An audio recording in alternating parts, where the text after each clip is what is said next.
Hello everyone, it is Joe here from Omnipoke, the channel that brings you guys everything Pokemon.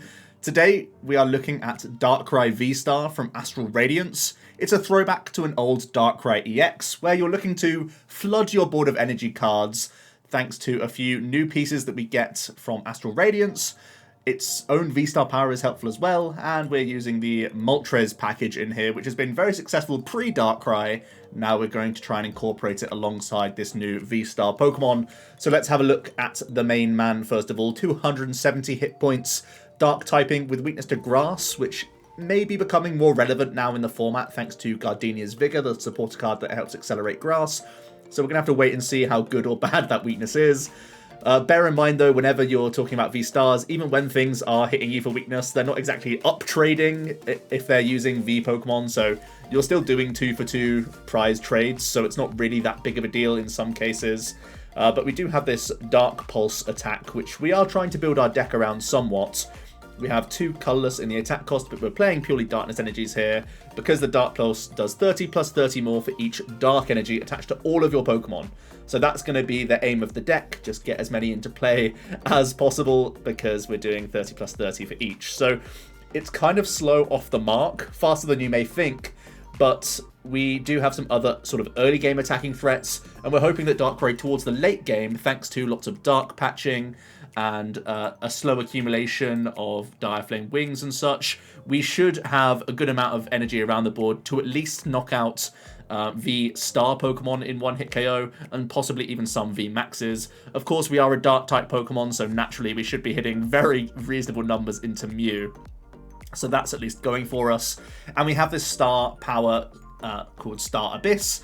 During your turn, you may put 2 item cards from your discard pile into your hand. Now, it is slightly limited with only items, but this can get you Ball Search, which can convert into Draw, thanks to Crobat. We have Trekking Shoes, which can convert into Draw. And we have Dark Patches, one of the bigger ones here, that converts into damage, or just making sure we have attacking threats. Choice Belt can also be just raw damage that you pick up straight away.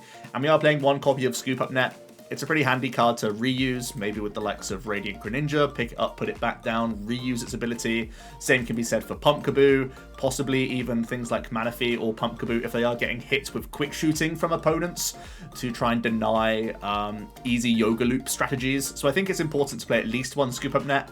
I've been as high as 2 at points as well because it has the natural Greninja synergy, and whenever you see Dark Energy, you want them in the bin as quickly as possible. So I can see this count going up, and I honestly have Star Abyss for the one-off here and there. So things to bear in mind. But yeah, for the majority of the time, I would imagine it's Dark Patch or Choice Belt because it pushes more damage. It can be used in a pinch to help draw some additional cards with Trekking Shoes. So something to bear in mind there. Just a quick note on the Darkrai V. A 50 for 2 isn't great, and a 130 for 3 and Sleep is a panic option. But we're not playing anything like Roxanne. It's only really Marnie Disruption, so a Marnie Dark Void is the most panic play that we can try and put out. But hey, coin flips are coin flips at the end of the day. Sometimes it pays off. So yeah, we are playing 2 copies of the Galarian Moltres V. This is the awesome alt art from the latest set. This is actually our best early game pressure option, and thanks to Dark Patch, you can Aura Burn turn 1 going second. So there's a potential for us to be hitting at least 190 damage and possibly even 220 if we can get one of our Choice Belts in good time. So this is really, really good early pressure. We're playing 2 copies, so this can be an early game play that we go for. So you're not having to draw like a ton of Dark Patches and have to put down a ton of Malevolent Charges all in one go. This is a really good way to just deal decent damage into other evolving V Pokemon, the likes of Palkia, the likes of, opposing Darkrai's, the likes of Arceus. These are all going to go down to an Aura Burn with a belt attached, so that's obviously very big. So this is a really good early pressure play, and then usually that is going to be the threat that gets taken out by the opponent because it'll naturally have a lot of energies on it anyway, so they'll probably be ignoring the Darkrai because this would be representing 90 damage just by having attachments on it already. So something to bear in mind, but then you have a secondary copy that can hit the field as well and continue to Dire Flame Wings, which is naturally recurring energies for us without the use of Dark Patches. So always nice, has great synergy with our researches, with our Ball Search cards, with our Greninja, because getting Darkness Energy into the discard is a big factor of this deck. We're playing 1 copy of Hoopa V, mostly for its ability two-faced here, allowing us to not only hit Dark-type coverage, but also Psychic-type coverage to really improve that Urshifu matchup.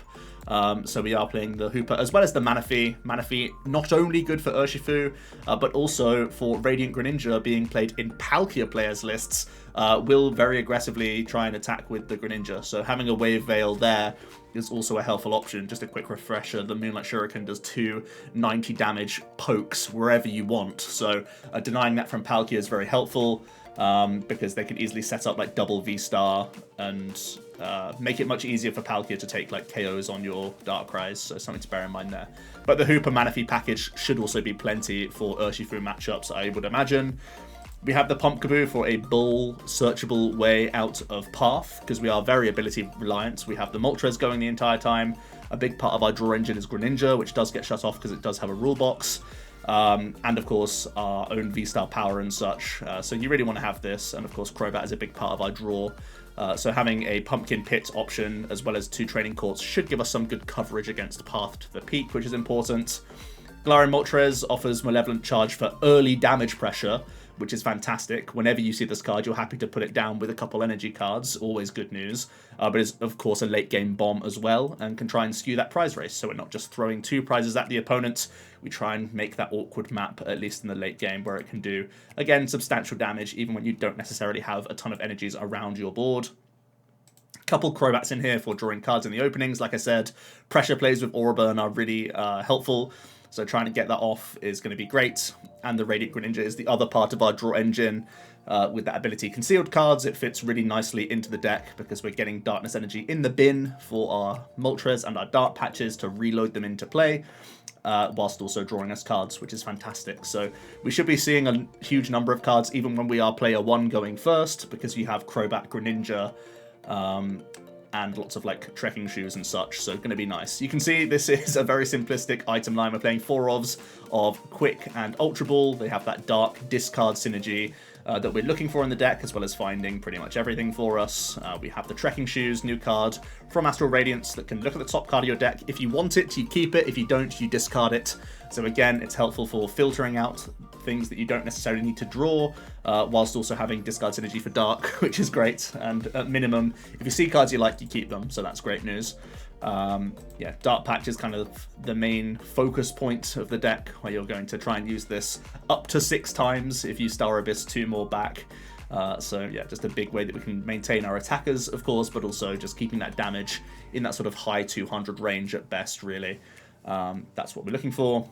The support account is pretty basic. We're just playing Researchers, Marnies, and Bosses. Not too much else to be said there. You could try and weave in a Roxanne. Of course, it does bode well with a late game like Malevolent Charge Roxanne play, make it more difficult for them to have a boss's orders themselves. So that's something you could think about, but for the most part, we play so much discard, and you really just want to cycle through your own deck with Researchers and such. I find it difficult to justify a Roxanne, because it just has to be in the sort of second half of your deck most of the time to be valuable. But that's up to you, really. Couple Air Balloon, couple Choice Belt, and 13 Dark should give us plenty to work with.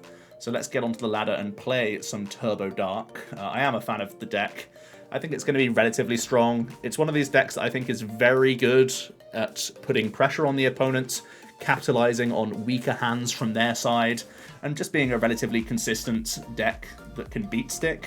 Where I think it may fall out of like tier 1 contention is that it doesn't have that good of a comeback strategy. I think things like Palkia and Arceus will have far stronger comeback approaches than a Darkrai will, because they can play Roxanne and cherry pick it with Inteleon for the most part. So yeah. Our opening is okay. Whenever you have Trekking Shoes, you know you have at least some extra push potential here.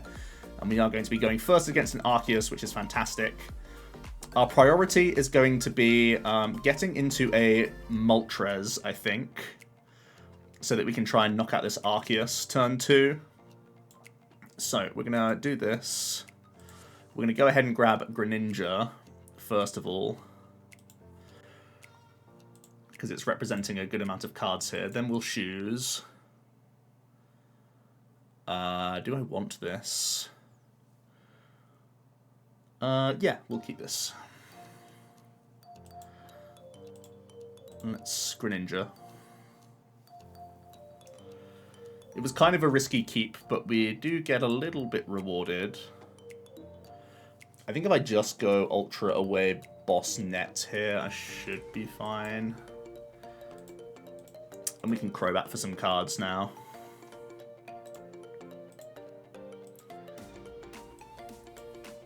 Definitely an argument to discard a V-Star there. So the hand isn't fantastic. I think a Dark Patch is going here.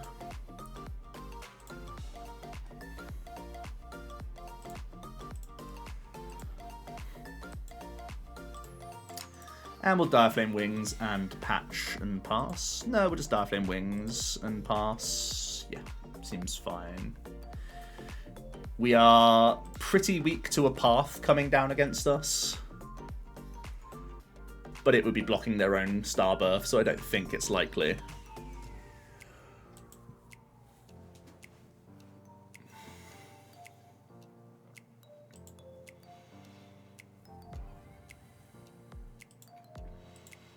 Looks like they're going to be playing a sort of Jolteon Gyarados Memory Capsule deck. Recently got second at A Regionals. The Leal Regional Championships. So they actually do path and block their own Star Birth. They at least Marnie us though, so we are going to see a fresh 4. That's an extreme upgrade on what we previously had. The Air Balloon is one of our pieces required to actually get a KO here.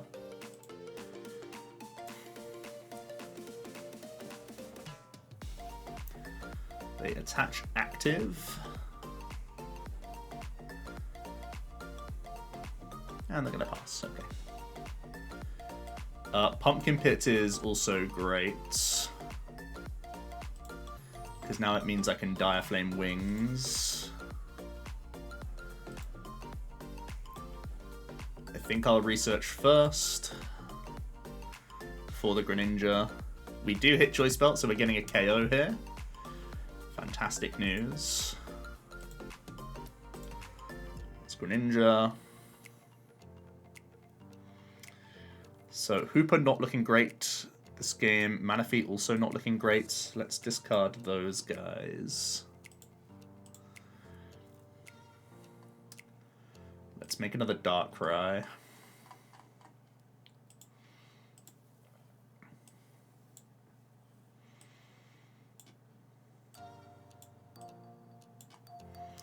This is already going to be immense pressure.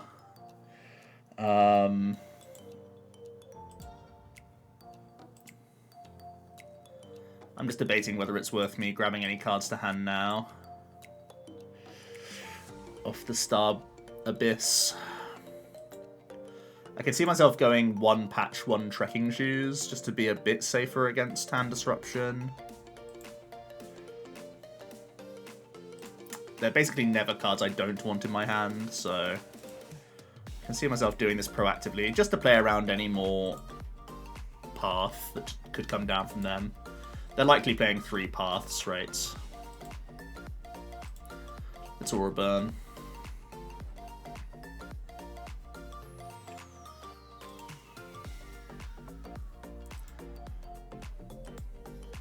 Alright, some reasonable prize cards.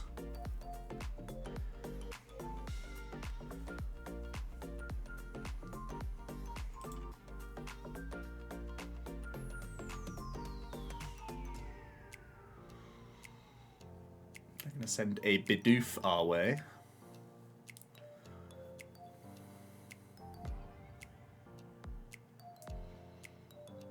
And we're going to get Marnied, okay.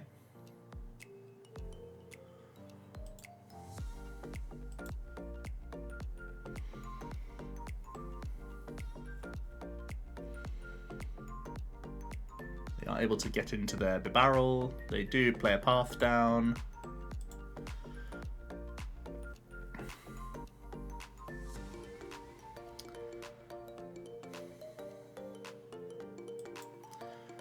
Research looking pretty good. Would like to draw a Dark Patch. That would be brilliant. What a great hand we've found ourselves with.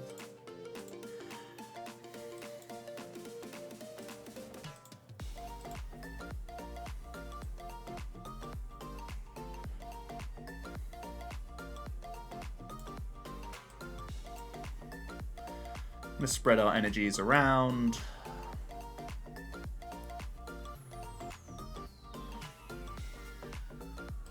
Yeah, they're just done. They're just toast. They're miles behind. And that's the thing, really. We're just keeping decks honest. We are just out here tempoing, just making sure people have real turns out here. We are quite an honest deck, and we really will punish slow starts from opponents.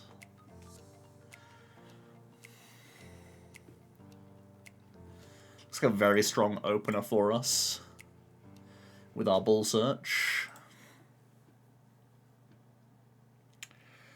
We see a Mew straight away. I want to draw some extra cards, so I will. So of course we are a dark deck. That can't hurt, right? Let's get rid of Choice Belt.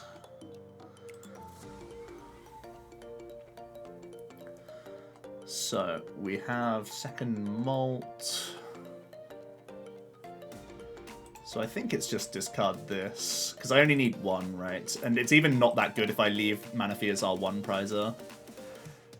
So we just go discard this, discard Court, and Crobat.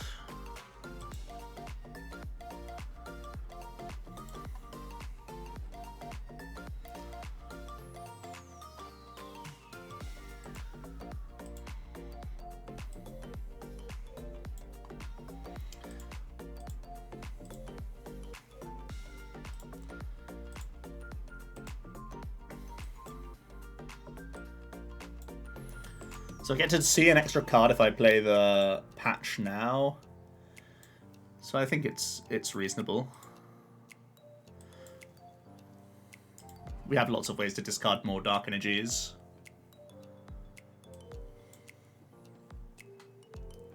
I think I'll keep Darkrai. He's a good dude.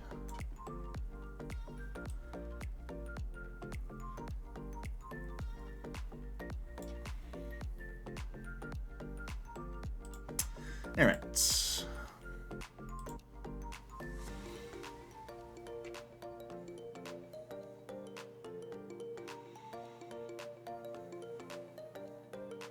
The good news is we know that we'll have our abilities all game, so we're basically just racing here.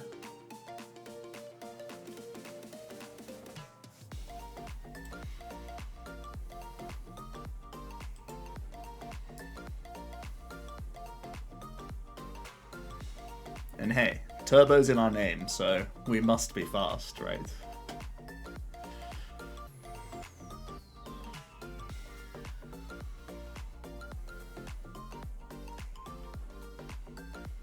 Turbo by name, turbo by nature. They attach active, so you gotta think they're going to try and leap with this guy into a one-prize Pokemon. Them spending tablets is obviously good news. We have 270 hit points on our Darkrai as our tankiest guy, which requires 2 damage mods only.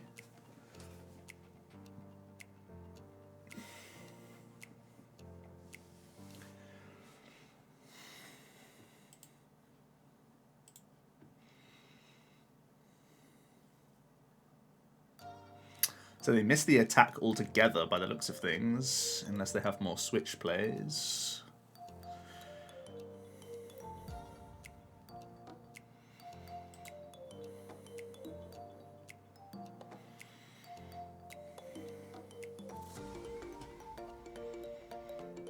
All right. Seems good to me.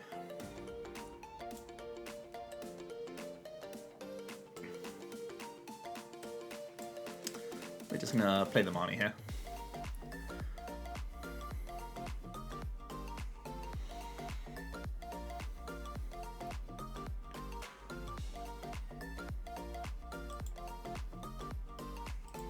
Let's go Ninja.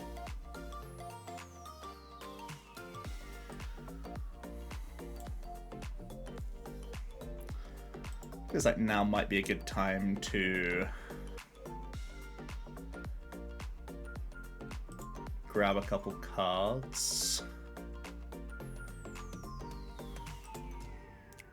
Because I don't think I'm making another Darkrai this game.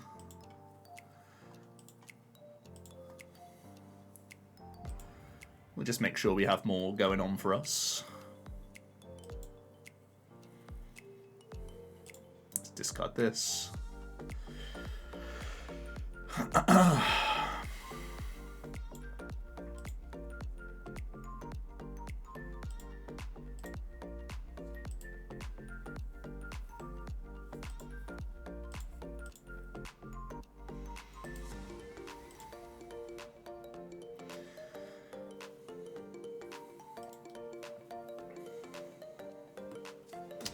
Let's see how they want to deal with this.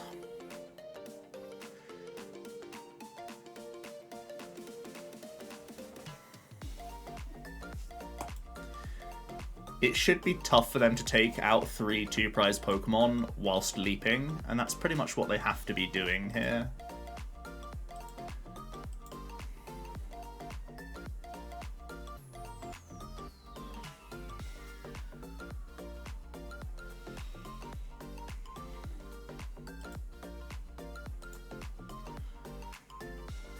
In theory, we're still 3 attacks away, but I think it's tricky for them to win in 3 attacks without VMAXing. Especially because they, by the looks of things, have access to no more Meloettas. If they had more Meloetta, it would be scary, but yeah, they're just, like, they're literally just dead on board at that point. Like, yes, they missed Sparkle, but even if they hit Sparkle, we're still going to make them take out 3 2-prize Pokemon. Outside of Greninja, but they already played double tablet, right? So they were at 7. Yeah, I guess they could have done it with double tablet combo. But we still have the net. We could have netted up the Greninja and denied that. So, yeah, Darkrai keeping stuff honest right now. It's just like that sometimes. And obviously type coverage into Mew is no bad thing. The fact that we led a 1-prize Pokemon was fantastic. We don't play a huge amount of them, but still a handful.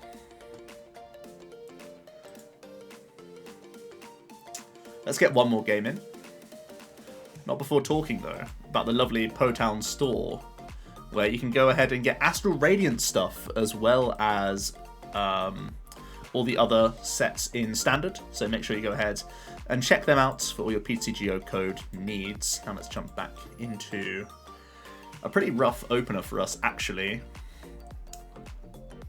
Looks like we're up against Arcturalodon. That misses an energy drop, which is fantastic news. We are going to be throwing away double Dark Patch here, but it's times like this where you're like, I have Star Abyss, it's fine. Let's conceal some cards. Alright. We actually weren't that far away from being able to take a KO here, which is pretty crazy. They can be a deck that Marnies, and they're probably not a deck that Scrappers, so let's do this, and just pass.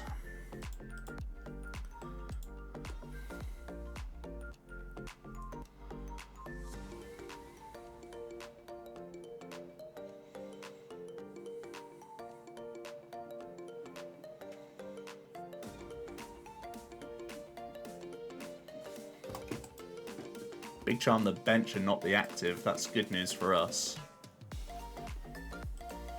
Is he a stalling boss's orders? Pretty weak Crushing Hammer. I did commit the balloon though, and they are gonna, by the looks of things, try and buy a turn off of us.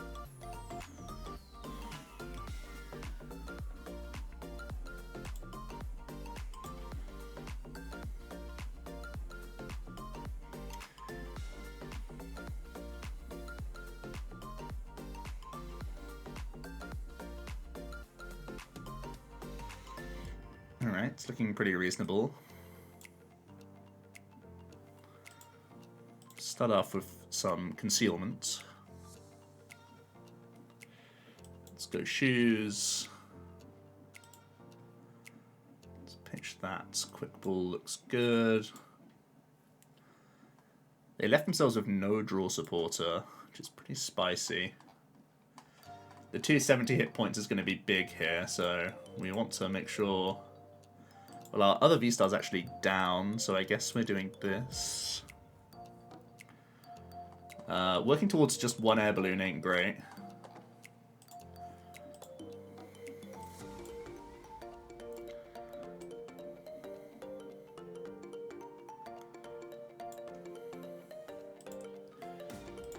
I feel like the Crobat's reasonable here.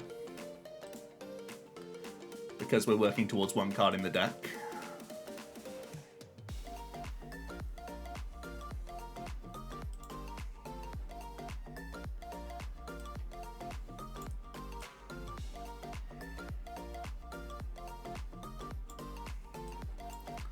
Certainly not Marnie them.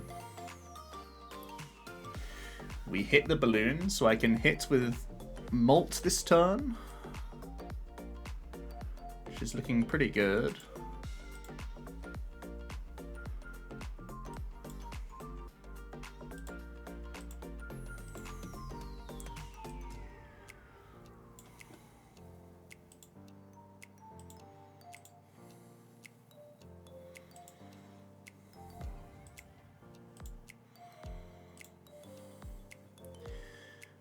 We are putting ourselves in easier range of Arc to get a KO here with Trinity Nova. They would still need a damage modifier.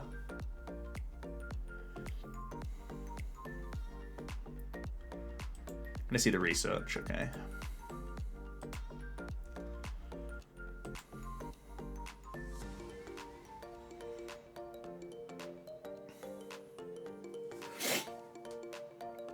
Crushing Hammers are no real friend of ours, I'll be honest, but if we can get away with not being KO'd here, yeah, that's so good for us.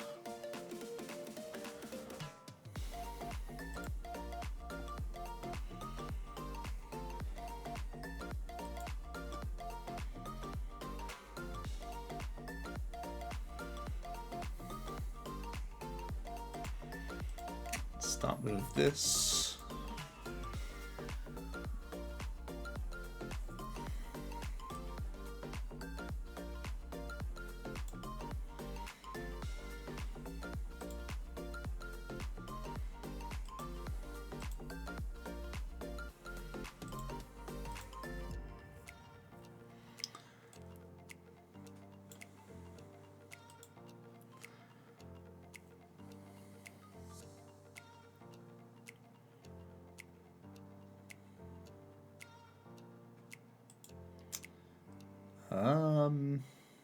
I don't feel the need to V-Star power here. I think we can just hit pretty comfortably.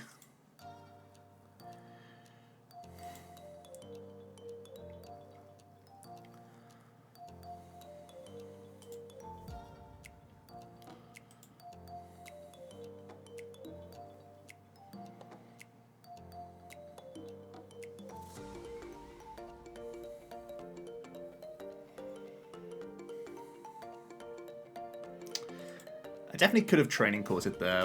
Why did I not Training Court? The upside of me Training Courting there is that I could have filled this large space with a Baby Molt much more likely and actually got a 360 KO here.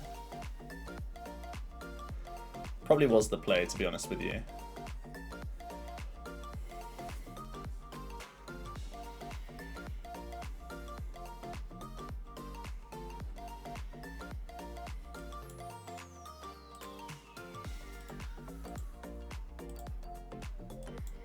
So we play a 3-2 line of Darkrai and we discarded our first one, so it's a shame that I'm not bouncing into another Darkrai here, but it is what it is.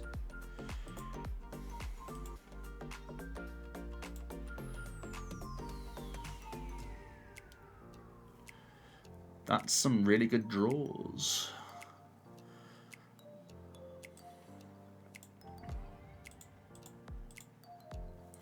We're at 3, 6, 9, 12, 15, 18 to 10 to 40.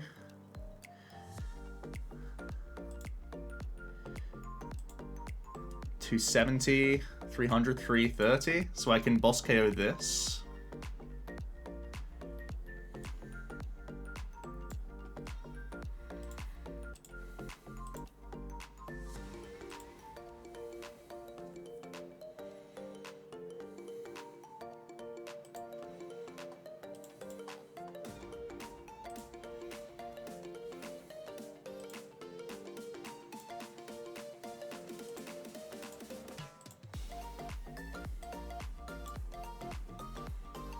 That's a lot of damage.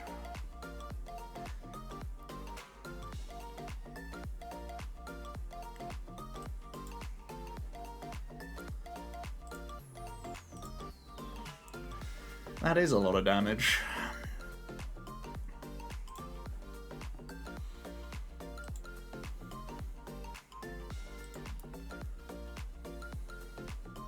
I think, apart from some big heals that our opponent can do, I think we should be good.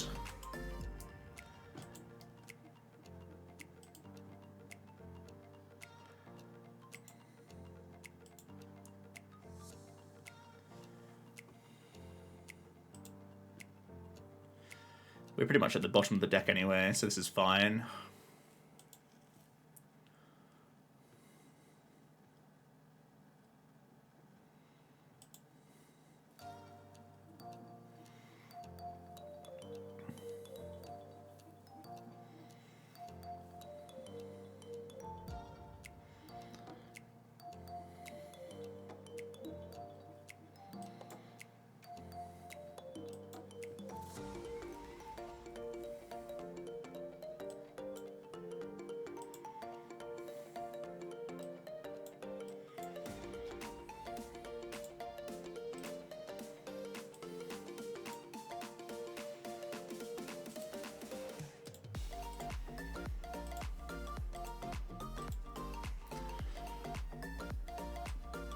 All right.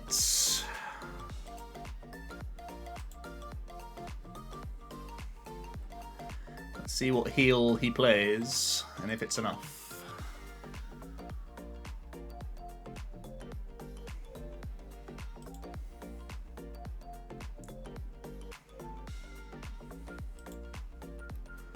So that puts him down to how much? 260. Alright, so we're losing on a boss from them. They've played one boss so far.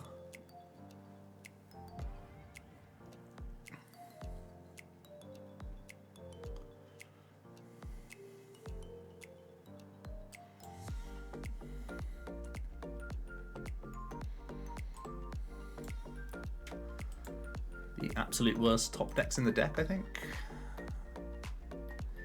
I guess I don't have that many good draws.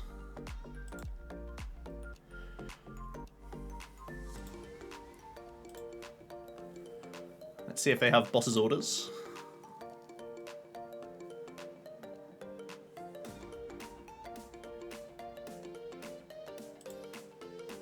Yeah, they do. Nice. Alright, one of those things. I think in that case, like, our opening research just discarded a Darkrai. I think if we had another Darkrai on the board, we would have out-damaged the Hyper Potion play that bought them an extra turn, if that makes sense. So, just one of those things. But yeah, that's Turbo Darkrai.